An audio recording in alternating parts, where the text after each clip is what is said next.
Well, I'm feeling fine, you son of a bitch. Barbara, hello, Nathan. Nathan, why don't you meet my friend Jesus? I'm like Sherlock Holmes, but my skills are a lot less viable in real life. Nothing says homicide like an enchilito. Sushi jackknife. Sushi jackknife. Sushi jackknife. Sushi jackknife. Sushi jackknife. Sushi jackknife. Sushi jackknife. Sushi jackknife. Sushi jackknife. Sushi jackknife. It's a tasty evening. I don't know what to say. A tasty evening? I just said words. What does that even mean? I don't know. That sounds like the name of a Prince album that no one listened to. You should not be surprised if at some point during the show tonight you just hear, and that's my head hitting the table because I'm so fucking tired now. The thing that would be most impressive about that is you somehow, while collapsing, avoided the mic that's right in front of your face and slammed your head on the table. So it'd be more like this. Which is a lot less interesting. It's just the pop filter going into the mic. It's been a week. It has been a week. It's been a week. Yeah, I'm tired. I know you're tired. Yeah. How much of your tiredness? Yeah. We're going to go with tiredness. That's correct, yeah. We'll go with tiredness. Yeah. Is influenced by the fact that it has looked like the most depressing days of Seattle outside all week. That's certainly part of it. I was at work today and I just looked outside and audibly to no one went, "Ugh." I'm telling you, man, like, Monday was gross, cold, wet, awful. Yeah.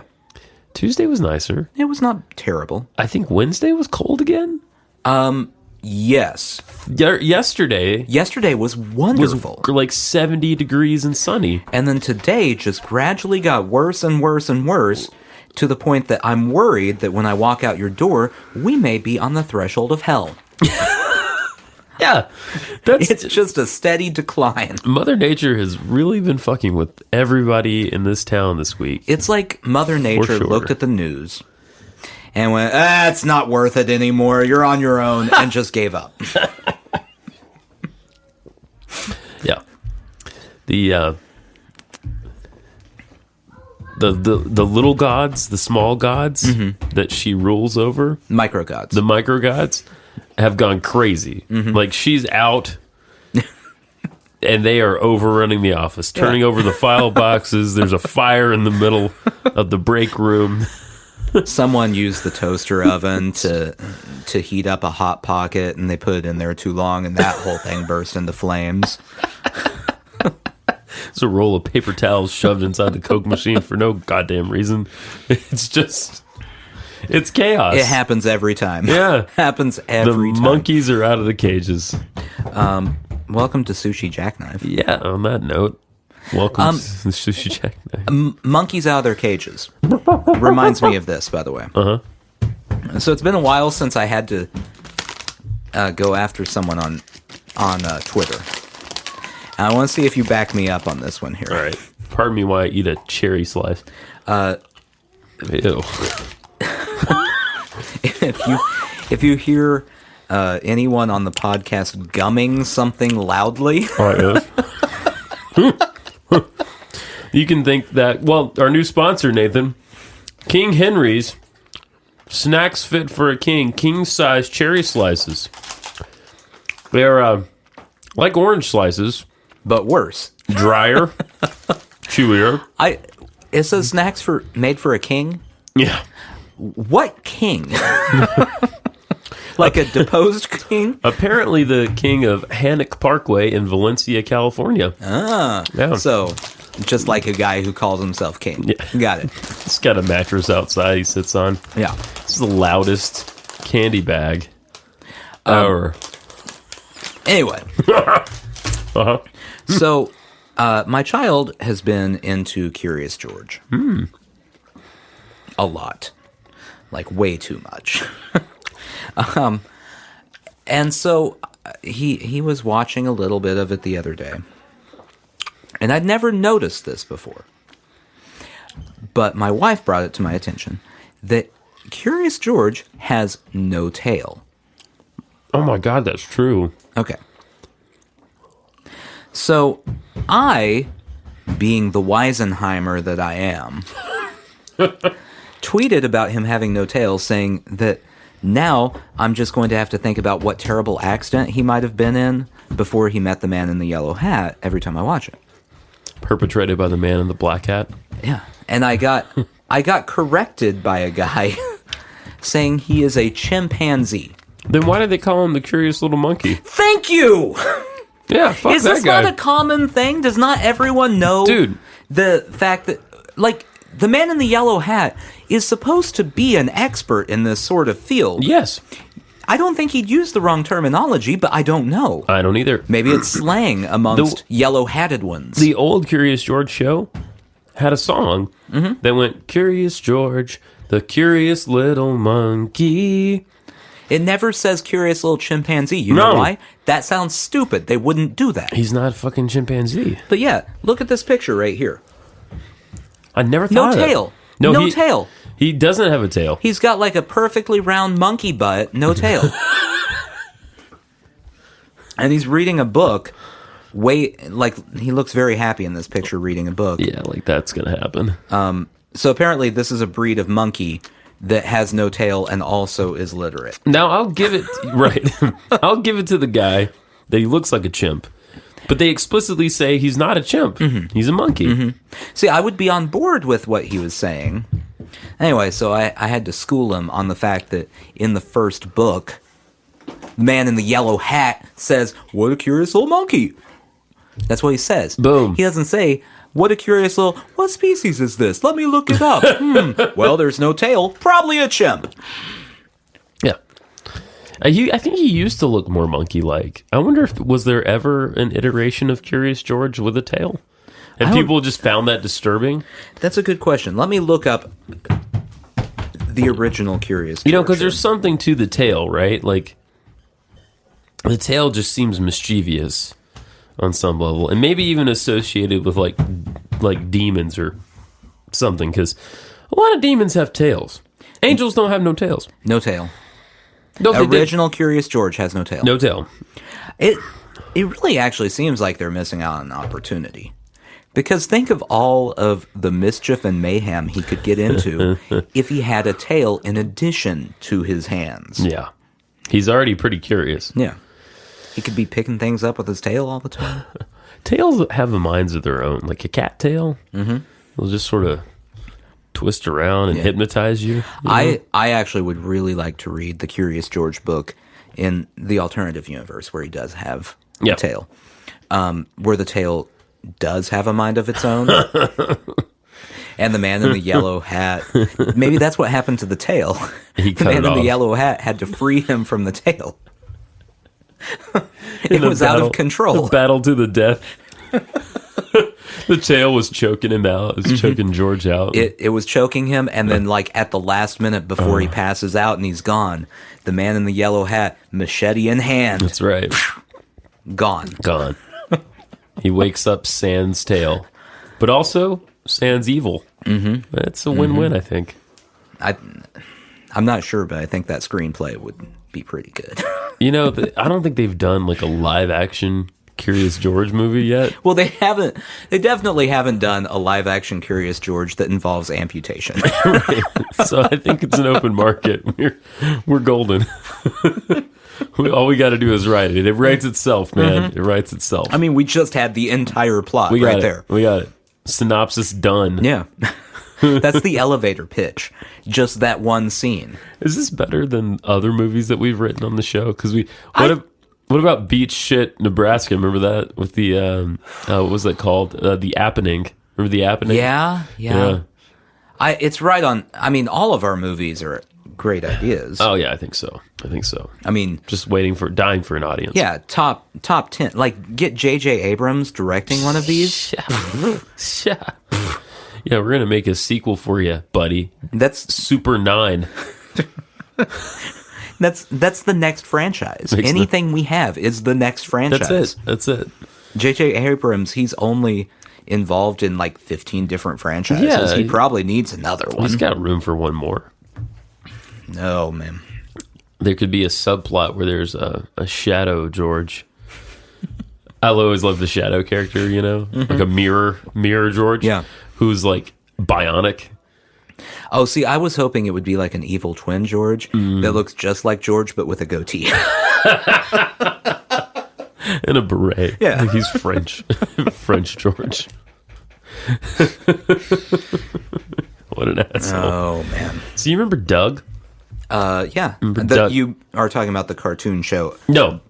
Remember my buddy Doug? No, I don't know. Remember the story about the homeless guy that got shot? Oh, yeah. So I'm going to recap this story real short for everybody. I forget that his name is Doug. His name's Doug. We told this story on the show a while back. So didn't know it was Doug when it happened, but hanging out on Music Row some months ago, I think it's about October that this happened, there was a news report about a homeless guy who got shot twice by a girl who claimed to be I believe it was a rapper. And a white girl claimed to be a rapper, ostensibly because he asked her to turn her radio down because she was blasting it in her car near where he was sleeping. Well, it turned out through the course of events, we realized that was our buddy Doug, who we've had a lot of conversations with. He's a good guy. You've had a lot of conversations with him. I've met him. Well, yeah. Oh, no. I'm sorry. We at work. Yes. I like Doug. You've met Doug. But I've met Doug once. Yes. Yeah. Doug plays guitar. Doug writes songs, sings. Doug does many things. Doug is... I really like Doug. Doug is one of the very few people, and I say this in full honesty, that I have listened to talk about music and not thought to myself at least once during the conversation, oh, he's kind of full of shit. He is not full of shit. Like, he knew what he was talking about. He's a very honest, straightforward individual. Yeah. Very personable. Yeah, exactly. Not what you expect from, your typical homeless individual, I guess. I mean... It's not the stereotype. It's not the stereotype anyway. Yeah, thank you. So Doug, it turned out Doug was the guy that got shot, and he was in the hospital for months and months. And we thought, we actually didn't know. We didn't know if he died. We knew he was in ICU. Well, this week, Doug came back. Hey! Doug showed up at the door, at the side door, and we were like, oh my God, dude. I kind of lost it because we really didn't know what happened to him. I didn't know if A, he died, B, he got better and just like someone gave him a place to stay, or maybe he moved to a different town because he got shot in this town. Yeah. Or whatever. Which would, just for the record, be my go-to move at that point. Yeah. I'm getting out of here. Yeah. Well, I'm not saying it's the correct move. I don't like guns. Right. I'm leaving. Right. It turns out he's okay. He went through a lot, as you can imagine. So the girl, I don't know what happened to the girl. I think she made bail. Her dad is some big lawyer in Texas. She has priors for violence, by the way. This is not her first run-in with the law.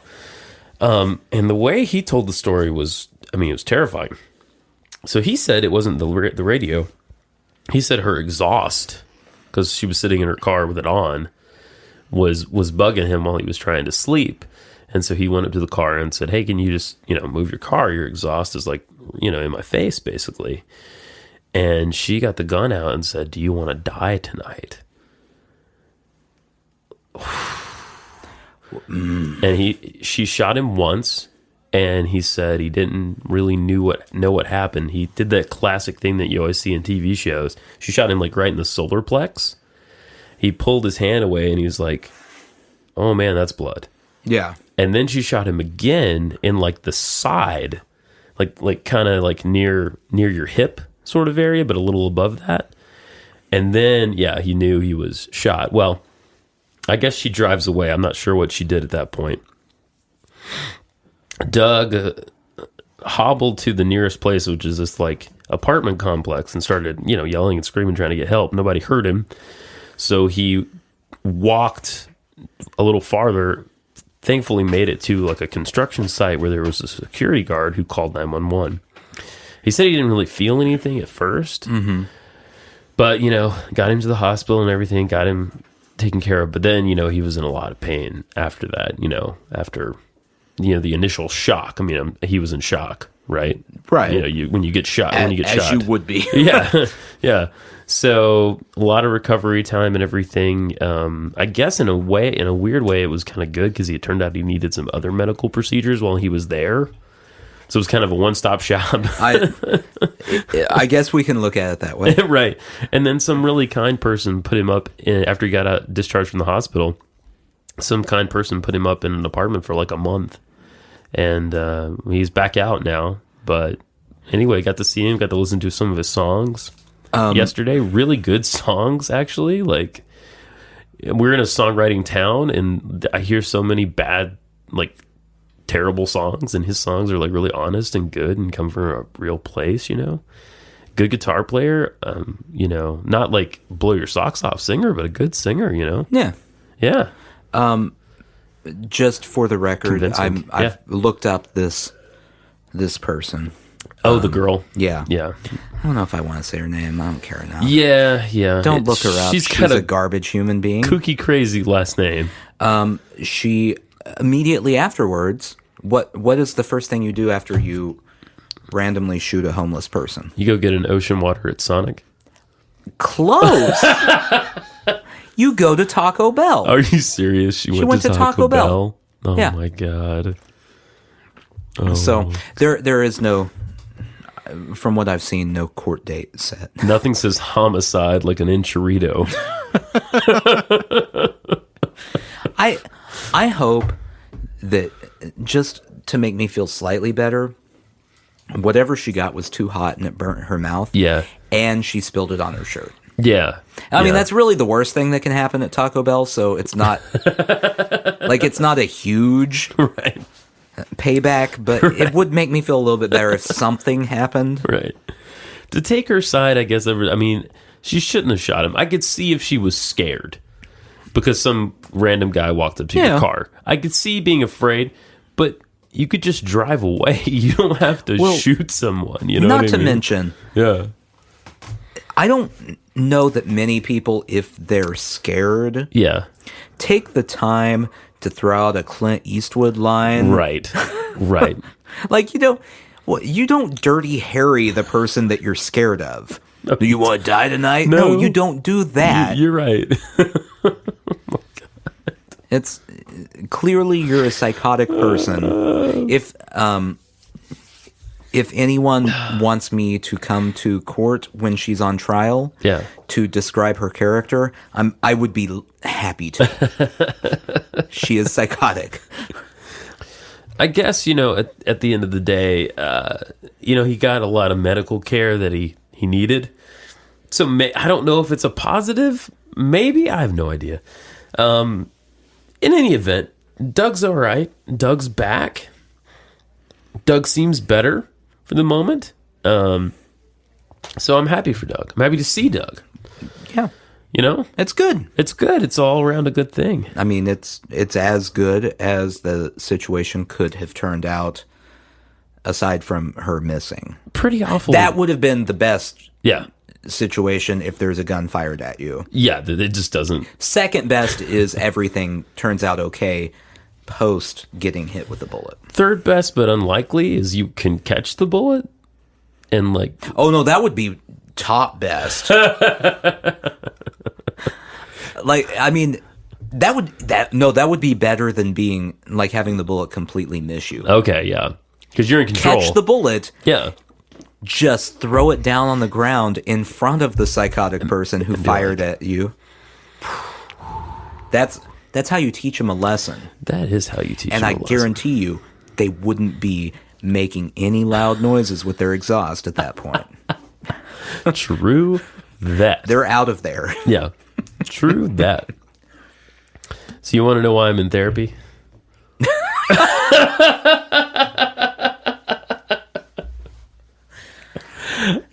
Okay, all right. So, real quick, there are a series of comedians I watch. There are many of them.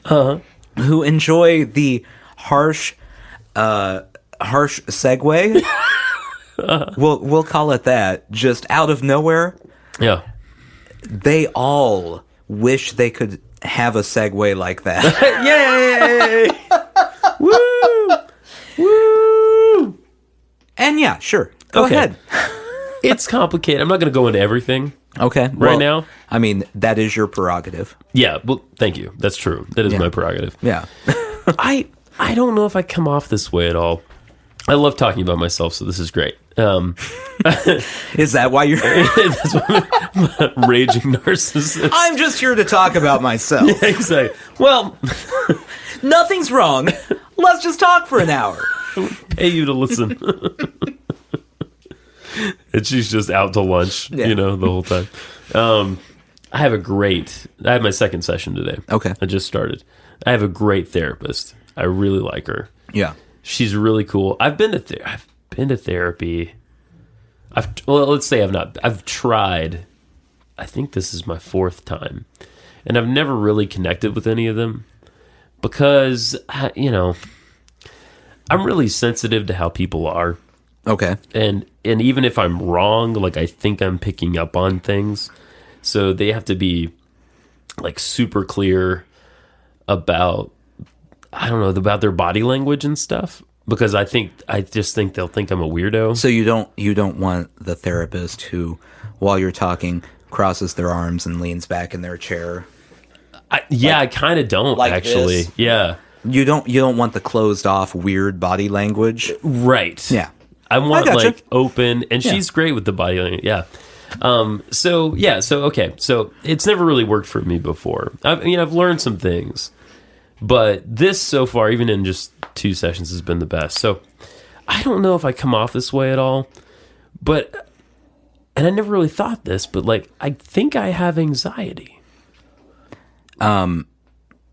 I mean, we do have a running gag about the triangle people that are right behind you right now. God damn it, you're right. Well, and so this is one of the fears. Yeah.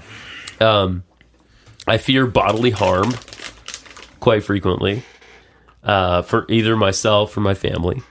You can chew that in, mic. I don't care. No. Okay. I'm eating one of these terrible gummies because I can't stop.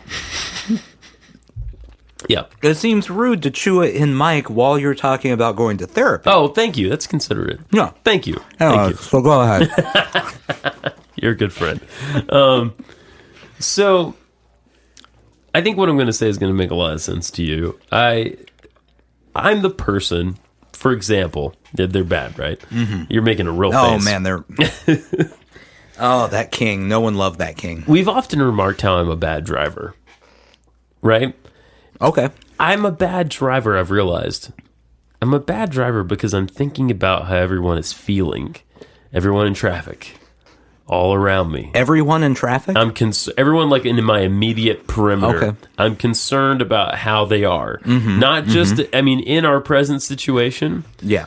But also, like, how are their lives going? Well, that's what I was going to ask. How deep are you going? Like, are you concerned about how their day is going as a whole, or just like at that moment how they're feeling about situations, or It's a bit of both. okay. It's a bit of both. And so the decisions I make while driving are usually horrible decisions because I'm always trying to let too many people out, or I'm trying to let someone go who can't even go. Mm-hmm. Like there's no way for them to go, but I'm like, oh, I just feel so bad. I can't let them go. And like, oh, look at their face. They look so sad. Like, I wonder how their like relationships are, like, and so I'm like way over analyzing, way overthinking traffic. Okay. You know that at one point, if you had said the sad face thing, one of those people, if they had known it, would have thought, well, I'm feeling fine, you son of a bitch. Exactly. Why don't you fucking go? Just drive the goddamn My face car. does not look sad. You look sad. Leave me alone. Exactly. So I have the same problem in coffee shops. I love coffee shops. Yeah. Okay. Well, relatively. Yeah. No, you do. You don't. Yeah. All right. I mean, it's not like my favorite activity, but I enjoy going to a coffee shop, and having something nice. In coffee shops, same problem. I'm thinking about and it's particularly bad if I'm there with like my family, which is terrible. I'm thinking about everyone else's, like, I don't want to be noticed. Like, I don't want anyone to pick up. I want us to be totally like incognito. Oh, I get that. While we're there, like no nothing, no attention directed at us at all. Do you feel that way too?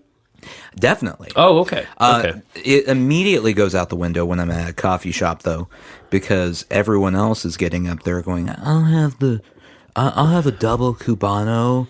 And Cubano. I'll have a red eye, blah, blah. And I get up and I go, I'll have coffee. That's what I do too. I just want dark roast coffee, no room for cream. You at least have like dark roast. The last time we went to a place, I think it was actually just a Starbucks. Yeah.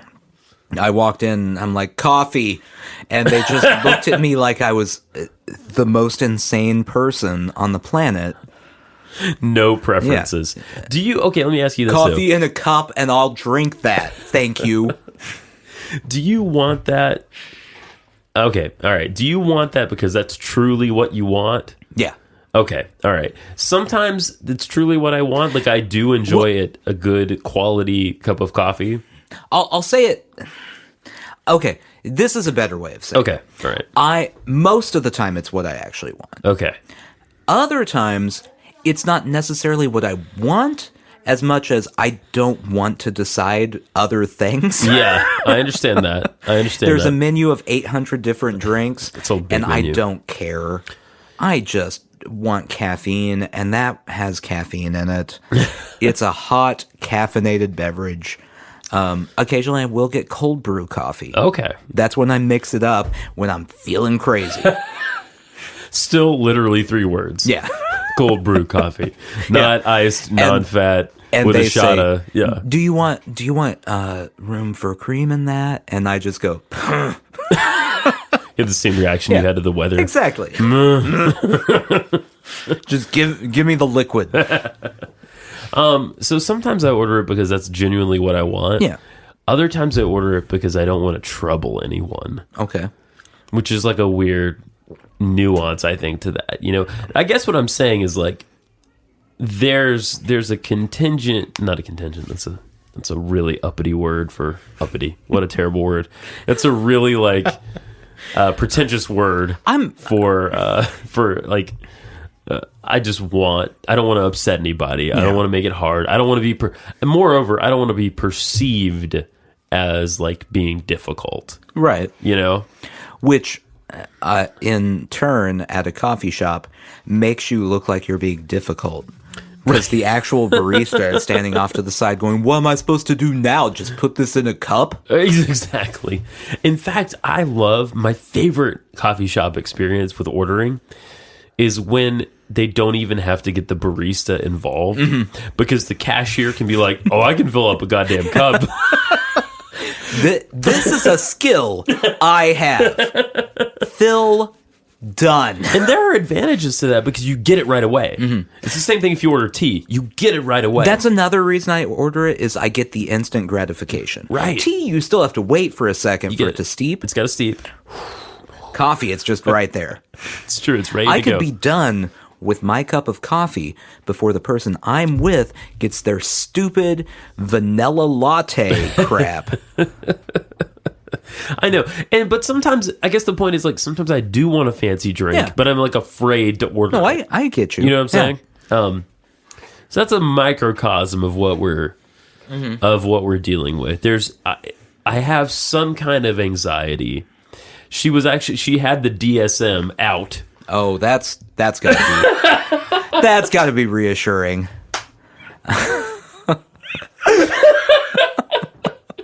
She was like, wait a minute. And she had it on her little bedside, her little chair-side table. She opens up the DSM. It's not even like the new one. It's an old one. I can tell. It's worn in. And she's flipping through and asking me like follow-ups. And I'm like, goddamn, this is distracting. I You're a great therapist. My wife was a psychology major. Yes. In college. Yes. And she threatened at one point to start looking things up in the DSM when I did things. Oh, yeah. Oh, I've had that conversation, too. Like, no! Don't you dare! Don't you diagnose me, damn it. No, she really is a great therapist. I'm really loving it. I'm going every other week. So, because she said every week would be like if I was in crisis. Okay. And I'm not in crisis. That's good. So it's a bit reassuring. Like, I'm not in crisis, but there's some shit to work on. So what you're saying, though, is if anyone listening here has a therapist and their therapist recommends once a week, it's alarming. It's a problem. Hold on to your socks. Is therapy the funniest thing? It's so vulnerable to talk about. And I'm not even telling you everything. It's just, I mean, I guess I've never been. You've never been to therapy? I've never been to therapy. Is it bad that I'm shocked that you've never been to therapy? I don't know if it's bad or not. I've never been to therapy. I don't know what comes out of therapy. You have to think a lot. A lot of thinking. That doesn't sound great. I'll tell you this, though, man. You do feel better. Like, even if you don't come to any answers, any conclusions at the end of the session, they've helped you think through some things, and you just feel like relieved, a little bit relieved. Yeah. I'm not saying you need therapy. I mean, I think most people could benefit from. Yeah. No, I'm not. I'm not opposed to it. Yeah. But I also know that, like, at no point in time am I near a mental crisis or anything. Right. And that means I'd have to pay money for therapy. Like, I don't want to pay money. That is true. If someone offered me a Groupon for, like, 3 therapy sessions for $30, I might try that. And a free muffin. Yeah. but I'm cheap. I'm more cheap than I am a person who needs therapy. I feel you. Unless the therapist is going to help me get over my cheapness. So I love The Office, too. The Office is in East Nashville, which gives me an excuse to go to East Nashville. Yeah. Look, I mean, here's the truth. Yeah. I say what you will. Yeah. I'm the kind of person that likes that side of it. It's the hip. No, I know you're the kind of person who likes East Nashville. It's the hip side. It's the hip, slightly more pretentious side of town. Oh, slightly is the wrong word. It's the hip, more pretentious side of town. Fine. I like going over there. I like having a reason to go over there. It's the side of town where a PBR cost $5. We'll say that. I think that says everything right there. So I get to go to East Nashville. It's in an old house. Okay. There are like 5 therapists in the house, and they all have different rooms. Oh, well, and lots of sound machines to keep it private. Right, you can't hear each other. Like, I didn't hear anybody else. What sound do you have going? I think it's Do you get to pick? No. It's just like white noise. Oh. Yeah. I think you should, next time, insist that it's ocean sounds. Yeah. And then in the middle, tell her that you're feeling a little bit too nervous about the ocean and ask for lake sounds. Can I get it? was just like a fish every once in a while going bloop. Can I transition to a creek? The fucking in the lobby. Yeah. There was the most like slowly evolving ambient music I've ever heard. It was good. I was into it, but it was, and maybe this is an accomplishment. It was so. I didn't even notice it was there at first. Okay. Were I not a person attuned to music, right, I might not have even heard it at all. You know what I mean? But it's great. You walk in. I enjoyed the music. I walked in. That was on. There's always like one other person waiting, who look way worse off than me. To be frank, right? Like they're not even making eye contact. They're the once a week crowd. Once a week crowd. And so I feel a little good. Like the first time I walk in, there's a girl in there who she's giving me the squirrely eyes. Yeah. Like, what the fuck are you doing, man? This time I walk in and there's another woman there and she's got like crutches, And I'm like, what happened to you? Like, God bless, man. Like, my heart goes out. Did like, she have like a cast or anything? No, just crutches. I don't know what's going on. I'm not going to judge her. I mean, there's a lot of reasons you could have crutches without a cast. Sure. It's curious. You might just feel like you need them. I don't know. I have a lot of questions. To help you order at a coffee shop. Yeah. Just saying. If you have crutches, you can order whatever you want. That's without judgment. Yeah, I think so. No one will give you a fucking hard time. Right. You're like, oh man, you're on crutches. Like if you're like, this is terrible. If you like have a disability, yeah. Do people leave you the fuck alone about what you order? I would assume if you go to a coffee shop with a disability, you can order the most annoying drink. Like triple latte with almond milk and all this stuff, and they're just going to go, that's great. Absolutely. We'll get that for you right now. Good for you. And the next person in line, they just turn to them and go, you'll have to wait. Something more important is happening. And you get, if you're the disabled person, the handicap, I don't know what the right term is anymore. No. Well, it depends. It probably depends on what you were experiencing. Yeah. It's probably true. Good for us. We're being egalitarian. I don't know. You get the cup and they just drew a little wheelchair on it.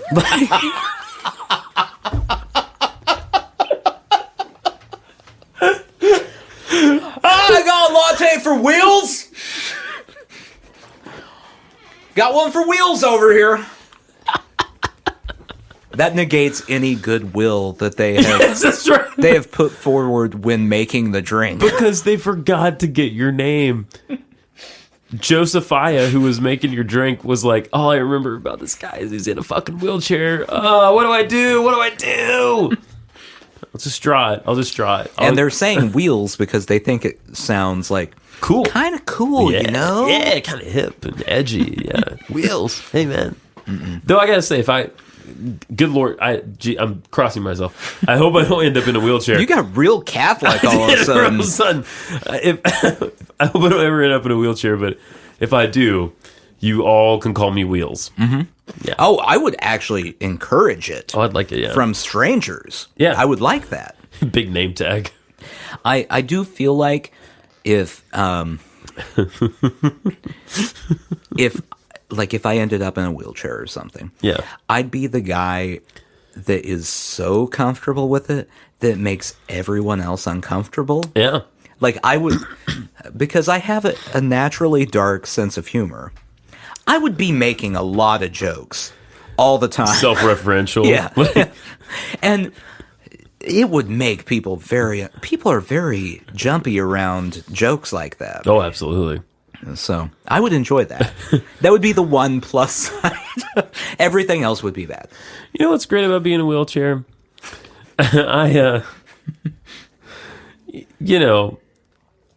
Going downhill is real easy. You know what's worse about wheel? I can't feel my legs. You just give a blank. I can picture in my head right now, like going out to eat with a group of people, and they say, "There's not anywhere to sit," and I go, "I'm taking care of it. Don't worry. I'm good." I would 100% make that joke every time. Every time. The greatest part about that is they would be so uncomfortable. Mm-hmm.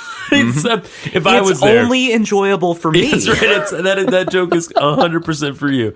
And if I were there, I would laugh. I would be like, right. Well, I mean, you know the background, that this is how I do things. So hilarious. So I get past the lady with the crutches. Yeah. Feeling bad for her. I go to this is the best part. Since it's in an old house, there's a kitchen. Yeah. And in the kitchen, they invite you to make a little Keurig cup of coffee or tea. Mm-hmm. They got a little hot pot for tea. Man, it's the best. Keurig was the best invention for customer service ever. It doesn't require anything. No, you don't have to have anything prepared. Just like go in there, pop that thing in. I mean, enjoy. It's all written in labels. Yeah, I didn't ask anybody. Mm-hmm. There's no one to talk to when you go inside. You just sit down and wait for your therapist to come out and be like, "Hey, are you Billy?" Yeah. No, I'm not. No. Sorry, ma'am. So I go, and this is my second time. First time I had a cup of coffee because I was there at like 9. Today I'm there at like 1, so I have red tea. Okay. Oh, I love red tea. I don't know what red tea is. She didn't either. We had a little conversation about it. It was great. Red tea. Was this conversation on the clock? It was. I mean, it was a short conversation. You taught her about it. You should ask for a refund. Go ahead. It'll be 5 back. The whole red tea thing. Hey,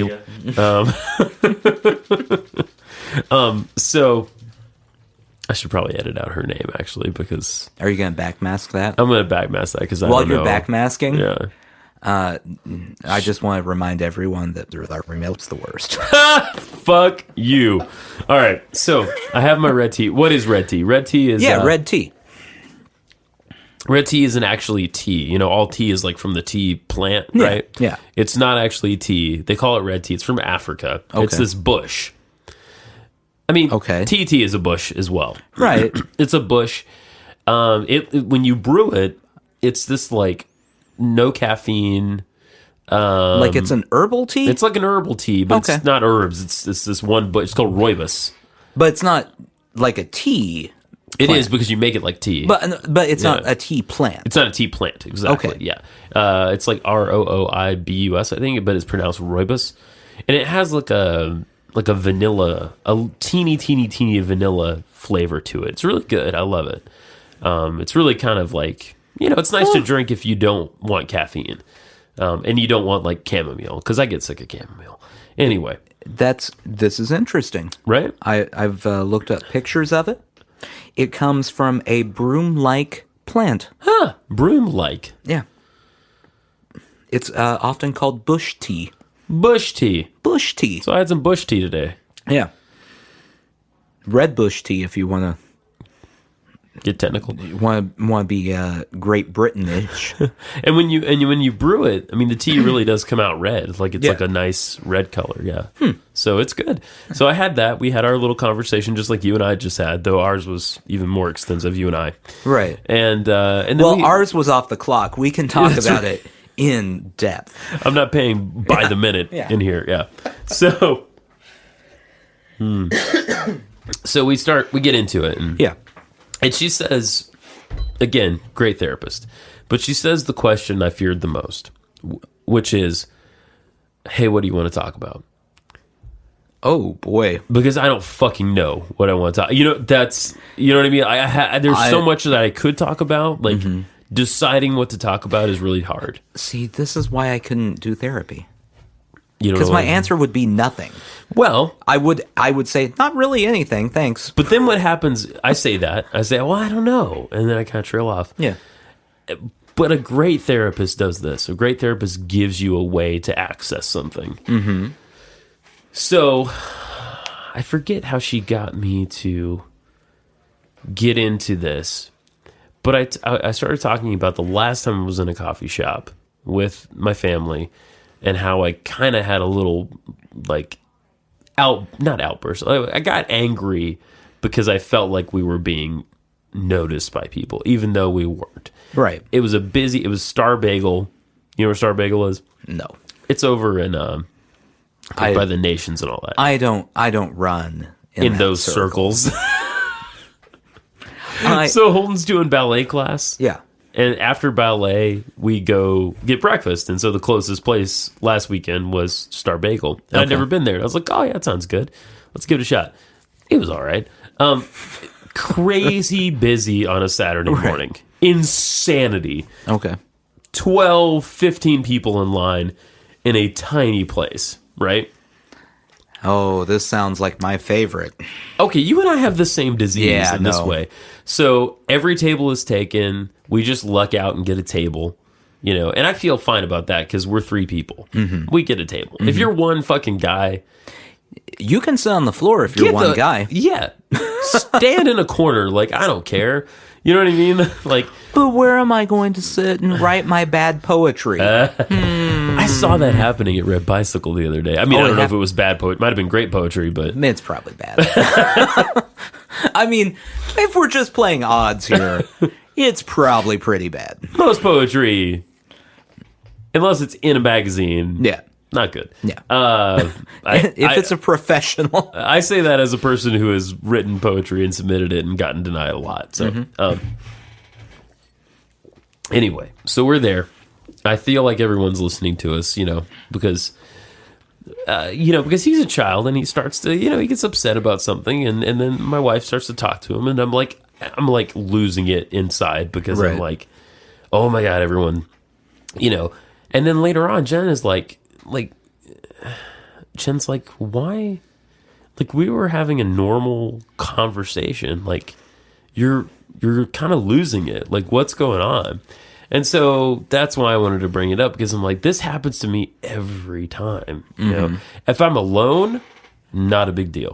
Right. When I was younger and I would go somewhere alone, I was super self-conscious. Right. Now I'm older. I'm a little more comfortable in my own skin. Well, and if you're alone, you can kind of slip in and out. Yeah. Unnoticed. You can control. Get the thing you want. Go stand in the corner because you don't deserve a table if you're alone.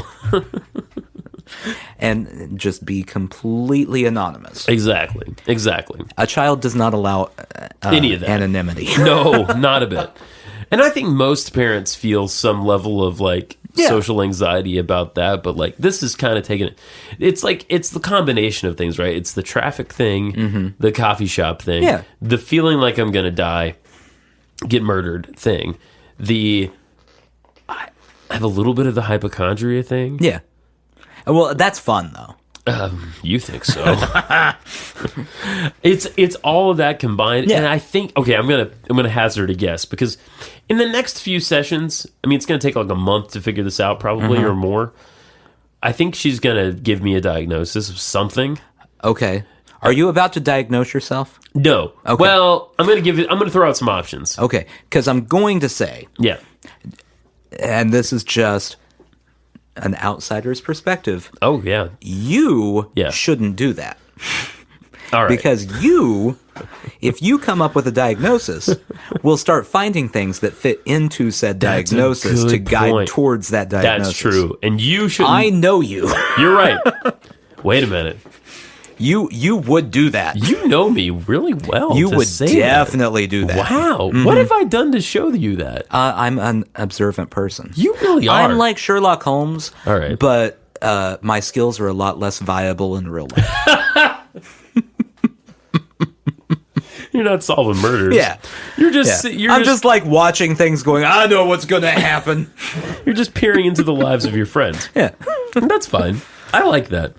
So yeah, that's it. That was kind of therapy today. Not exciting. No. Well, I mean, you got red tea. I had red tea. That's dope AF. She said I might have some codependency issues. Okay. Which I could see, We got out. Oh, this was actually fun. It seems silly to talk about, but if you were me in this scenario, you'd be fine with it. We got out these... I was trying to identify how I felt in that situation where I thought everyone was looking at us in the coffee shop. And she has these cards with just like go ahead. I know this isn't where it's going. Okay. But I'm picturing just the way you led into it, every grade school counselor pulling a puppet out. If she had pulled the puppet out, I'd be like, this is... Hey there, buddy! How you feeling? Feeling blue?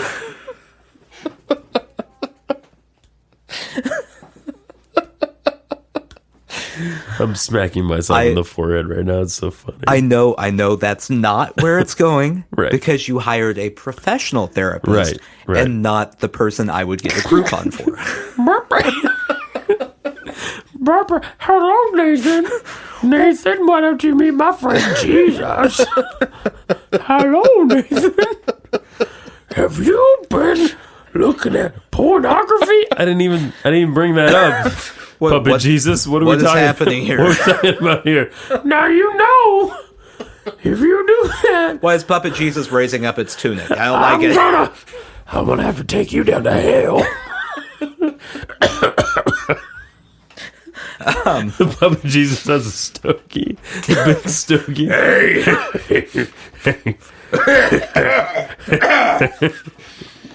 Puppet Jesus has a mean smoker's cough.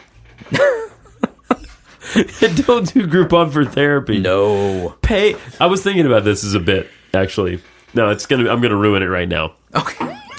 So it's going to be really good. It's gonna be great. The bit is like some things you should pay full price for. Yeah. Like therapy. Mm-hmm. Pay full price for therapy. Okay. Because that's fair. You do not want subpar therapy. You don't want to be walking out of therapy with Puppet Jesus on your shoulder going, "Are you thinking about girls?" There are a lot of things you don't want to go with the cheap option. Right. Sushi. Discount sushi is not great. That's dangerous. That's a dangerous game. You don't want to take chances with, like, I don't know, pest control, because they could put like napalm in your basement. Acupuncture. That's a good one. This looks like it's right. Poke. No, that's no good. Shoulder surgery. If you go to an acupuncturist, yeah, this would definitely be a discount one, and they have like a guide out with like showing the pressure points. Piece of paper. Yeah, and you hear them back there going, That was a bad choice. They have like a template, and they lay across your body, and they're poking the needles through the paper into your skin. Like, now, do you feel your heart chakra opening? And you, I don't feel my feet anymore. how the fuck should I know? You missed severely. By the way, I believe in acupuncture. I believe in chakras. I believe in all that stuff. Anyway, yeah, that was the bit. Basically, it's like some things you need to pay full price more. Right. Pay full price for. Yeah, and therapy is a great example. Yeah. Yeah. Hey, Holden. Why are you not asleep? Because I had to get my slipper. Oh, okay. I love you, big guy. Will you keep the door open? No, we should keep it closed because we're adults. Fine. Thank you. We should close it so Amber won't get it. Okay. Thanks, buddy. Love you. He's not why I'm in therapy. He's great. He's a brilliant child. A lot of door information about your house. I'm mad at you. That's okay if you're mad at me. We'll talk about it later, okay? I know. Daddy doesn't always make good choices. Daddy went to see me. Yeah. I assume that's who we were talking Yeah. about. We did Valentine's Day this week. Yeah. Went to see that riveting film, 50 Shades Freed. Oh boy. You know, Here, go ahead. have you seen the ones before? I've seen all of them. Okay. I haven't seen 1 second of any of them. If I've complained about them before, Yeah. the complaints are the same. A couple good jokes in this one. I'll give it to them. They had jokes? A couple good jokes. That surprises me. Self-aware humor. Okay. They know that their movie is kind of a joke. Yeah, Like, it shouldn't be taken that seriously. something like that. They're a little self-aware. Okay. Through the course of events, by the way, spoilers for 50 Shades Freed. I can't imagine. Anyway, If you're listening to this podcast, you don't care. again, we would like more female listeners. Right. By the way, we No, said it would that in be past nice. episodes, and we would. And feel free to argue us. We love arguments, especially you. You Yeah. love arguments. Yeah. I get scared, but And you know love what? it. If you're a therapist, offer me some free therapy. There we go. I think everyone can benefit from There we go. therapy, including Nathan. Yeah. So We can do it on air. Why not? through the course of events in this movie, Yeah. the girl, Anastasia Steele. Okay. Wow, I know that. She is in her house. She gets married to the guy, Okay. Christian Grey. I'm going to be honest. I don't have any background of any of the plot, and I don't care. Not a huge deal. Still, do you Go know? ahead. Do you know about the BDSM angle in Yes. this? Okay. Yes. All right. Great. That's the one thing I know. That's all you need to know for this joke to work. Okay. All right. They get married. She's in the house late at night. Yeah. He's out of town. Guy is in the house that's mad at her for various reasons, and he tries to kill her. He tries to kidnap her. He holds the knife to her throat. Right. As does happen. Yeah. They have personal security. Personal security takes out the predator. I said predator. Right. The predator. But Problem solved. Then personal security says, we've got him subdued, but I don't have anything to cuff him with. Uh-oh. Anastasia Steele goes, we do. The whole theater. So her predator gets cuffed with her like bondage cuffs. Were they fuzzy? They didn't show them, No. which is a missed opportunity. Yeah. The perfect shot there Yeah. would be a close-up on the predator in fuzzy handcuffs That's it. being taken away. Like, he walks out of frame. Yes. I should have directed these movies. The only problem with that is they have only like hardcore shit. There are no fuzzy handcuffs. That's no good. Yeah. That joke only works if they're fuzzy. Brother Man has drawers full of all sorts of things that we don't need to discuss. So I got through that. Good for you. I did. I got through it. And I bought the tickets. I set up the date. We had the recliner chairs in the theater. First time I did that. Did you go to the AMC? It was Green Hills. I don't know which one. Yeah. Is that an AMC? I believe so, yeah. Holy moly. Yeah. That's a good way to watch a movie. Mm-hmm. Even a bad movie. Yeah. So Not like this was a bad movie. You love this movie. yeah, what he said. Does your wife listen to the podcast still? Not really. Okay, then no. She It was an will- awful movie. You hated it. She knows I hated it. Yeah. I've expressed, as you might imagine, my feelings on these films in the past. This time, full intention, because we've been down this road before. Yeah. It's not a fruitful road for me, as you might imagine. So this time, I think, you know what? I'm not going to say a goddamn word. Okay. That's my strategy. I'm going to watch this movie. I'm not going to indicate with facial expressions or body language that I'm not enjoying it. During the sex scenes, I literally looked at the ceiling because I'm in a theater of girls. It just opened. Is there any, like, do the girls, imagine a guy movie like that. Mm-hmm. And there'd be a bunch of guys going, oh, yeah! Like, just screaming in the theater. Do the women react, or is it just silence? No, it was a lot of reactions. Okay. There was, ooh, and then there was a baby at one point, and everyone's like, oh. That's a weird thing to throw into a bondage flick. It up, down, all around craziness. I mean, not craziness. The emotions were running high. Okay. It just opened. This is a nice theater. We had assigned seats. Yeah. Actually, when we got there, people had been shitty and had like sat down. And the guy Did you kick him? The guy got him to move. Yeah. So we got our seats. Yeah. I had a pre-warmed recliner chair by some random girl I don't know. Ooh, Who was kind of eyeing me the whole time. I think because she's like, is this... I mean, he's obviously here with a woman, but like... Is he a creepy motherfucker? Because, like, I feel like I was one of, like, 3 guys that were there, like, and we were all there because, like, we were trying to be good partners. Right. You know? I'm going to be honest. I kind of, not because I care about the movie at all, but I do kind of want to go see it in the theater. Yeah. Solely to experience, but at this point, it's old. Experience what it's like in the theater, because I feel like it would be some real weird energy. There were points... really weird energy. There were points... I don't know. I would like to go again without her. With you, maybe. We'll go together and then just observe people because... Oh, man. I don't even know that these girls care about the bondage that much. They care about the sex, I think. What? And the romance. But I don't know Then that they care. who is that for? Some of them care about the bond. I think it's for the author. Just the author... She wanted that for herself. I think so. And no one else cares. I mean, I probably am very wrong. I don't know.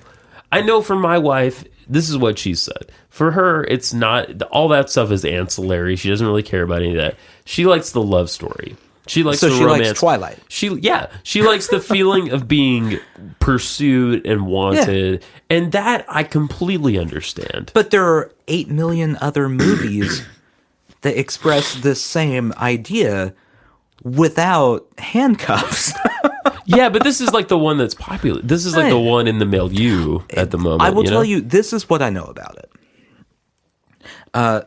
When the books were popular, yeah, and they were everywhere. Everywhere.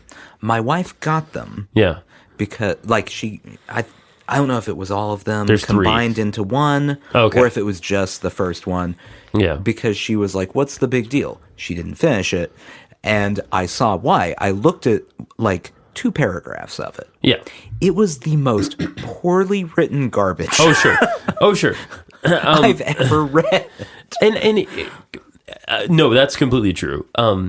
My question is this. I would consider myself a feminist. Okay. I don't know what stance to take. Is it this sends horrible messages to girls and feeds into a weird thing? Because the problem with the guy is it's not just the bondage thing. He's a controlling. He buys the company that she works for, and becomes her boss's boss. He's incredibly wealthy and handsome and all that stuff. Well, And right now it sounds like he would get fired, or at least have to talk to HR. yeah, he has previous quote unquote submissives. Oh, boy. One of which comes back in the prior movie and is like kneeling in front of him with her hands out like she's ready to be like handcuffed. It's a creepy moment. Like he's into some dark shit. And this girl meets, and like the only redeeming thing, I guess, is that she like argues with him a little bit, but he still wins. He still he still hires private security to follow her around to work, to everywhere. He gets upset when she wants to go by her maiden name at work. They get married in this one. I think I mentioned that. Mm-hmm. He gets upset by that. He gets upset when she goes out for a drink with her friend after work. Then after they have an argument about it, she's like, I just want to see my friends. So his solution to that problem is I'm going to invite all of your friends with you and me on my private jet to go to my house in Aspen to hang out. So he's structuring everything. I don't like it. It's really I don't like any of this. Controlling and weird. So I don't know if as someone who considers himself a feminist, not saying I know everything about feminism, but like I believe in women's empowerment and all that. I feel like this is a terrible film on that level. Mm-hmm. There's another layer though that's like, you know what? If women like this, like maybe I should just shut the fuck up. All right. You know what I mean? Here is what I want. Yeah. And I know we have 0 female listeners, or I think we probably. do. Yeah. I would like someone who listens to our show Yeah. to find someone they know, a female, Yeah. who counts themselves as a feminist. I'm not talking, a Trump supporting female. Let's not go down that road. Let's find an empowered female. Yes. And I want someone to explain how it's okay. Yeah. Because that doesn't sound okay. Right. But also, I got penis, so I can't really decide. I know. It's not my call. I know. I'm not in charge. Exactly. I don't. Exactly. I don't understand. And I imagine there are camps on this. Yeah. I imagine that It's probably a mixed reaction. probably a mixed reaction. Yeah. But again, but it doesn't. But I shouldn't be an asshole about it. So Yeah, no. I mean, that seems fair. right, and I've kind of been an asshole in the past about it because I felt so strongly about it. This time I was determined not to say anything. Well, my wife is a very kind person, and she was like, "Okay, tell me how you felt about it." So she said, "Fine, like tell me how you feel." And I said the same things I've said before, the same things I said to you just now. And that was fine. And then I took it a little too far. And I got Okay. And I basically said, like, I don't know how you like this. And that was too far because, like, for her, it's just a stupid movie. Yeah. It's just, you know what, she enjoys it for whatever. I enjoyed Die Hard. And I don't ask, I understand that it's not an evolved film. Right. Here's know what I mean? where I will I will side with the Die Hard. Yeah, okay. critically, Die Hard is liked. Not loved, liked. Yeah. I just looked it up because I'm curious. 11% on Rotten Tomatoes. This movie I watched? Yeah, 11%. Wow. So no one should like the movie, is what I'm getting at. But do you think, okay, Rotten Tomatoes is a different instance, but like critics, Yeah. overwhelmingly male. Right? Yes. And maybe not so much anymore, but yeah. Yeah. No, it is overwhelmingly male. But you're getting more and more female movie critics. Yeah. Because it turns out, like, it's 2018 and women can pay for movies now. I don't know when that started. It was last year. Last year. That's, yeah. But, they want to target women who might go to a movie. Whoa. So they have some female critics here. Let's see. Top critic here. First one that pops up is a woman. All right. From the Chicago Reader. Oh, that seems like a thing. It appeals to women's biological urges to secure a protective mate, to nest, to procreate, and depends on them leaving their brains at the theater door. Good night, Holden. So yeah, another review. Yeah, so this actually, on Rotten Tomatoes, answers our question. At least one other person feels similarly to you. Okay. Mary Ann Johansson. A woman. From Flick Philosopher, spelled with an F. I don't know. Philosopher, spelled with an F. Whatever. The little snippet here. It's a 1 out of 5, by the way. Wow. For the movie. Wow. Not popular. My 50 Shades of Grey fantasy. Anastasia Steele gets a restraining order against Christian Grey, writes a tell-all book about him, and becomes a #MeToo, #TimesUp heroine. Yeah. Sexy. I don't know why the sexy is there, because I didn't read the full See, that's how I feel. So at least one person agrees with you? Yeah. And I've had this discussion multiple times at work, like with Deepert and other people, like if he wasn't attractive and rich, this is a horror movie. Okay. Let's replace him with Louis C.K. Yeah. How does that movie go? It's a horror movie. Ignoring all of the the fact that all of the things that Louis C.K. might have done that, were not good. Yeah. Did do that weren't good. Yeah.